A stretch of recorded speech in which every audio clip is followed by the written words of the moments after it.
Hi everyone, good morning. నేను మీ సుబ్బయ్యని. నేను తిరుమల దేవస్థానం నందు ఉన్నాను. ప్రస్తుతం అయితే నేను ఇక్కడికి కర్ణాటక నుంచి చెన్నరాయపట్నం నుంచి నేను నందిని కంపెనీ నుంచి అయితే నందిని హైటెక్ కేఎంఎల్ కంపెనీ నుంచి అయితే నేను నెయ్యి తీసుకొచ్చాను. నేను ఒక లారీ డ్రైవర్ని, ట్యాంకర్ డ్రైవర్ని. చూడండి ఫ్రెండ్స్, నేను రాత్రి ఇక్కడికి 1 గంటకి వచ్చాను అనమాట. నేను తోలే వెహికల్ని, నేను తోలే ట్యాంకర్ నీరు అయితే మీకు తిరుమల కొండపైన ఉన్నాను, చూపిస్తాను. ఇది నెయ్యి ట్యాంకర్ చూడండి ఫ్రెండ్స్. ఇది స్వచ్ఛమైన నెయ్యి. ఈ నెయ్యితోనే మనకి లడ్డూలు, ప్రసాదాలు మనకి ప్రతి ఒక్కటి తయారవుతాయి. 99% స్వచ్ఛమైన ప్యూర్ నెయ్యి అనమాట. చూడండి, నేను తోలే వెహికల్ చూపిస్తాను.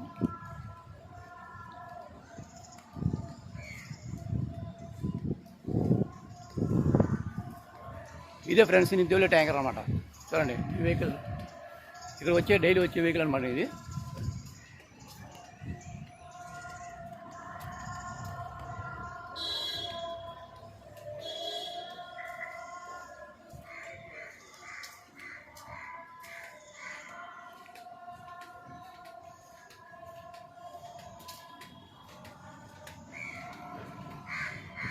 మనం ఎంత అదృష్టం చేసి ఉండాలి ఫ్రెండ్స్ ఇక్కడ రావాలంటే.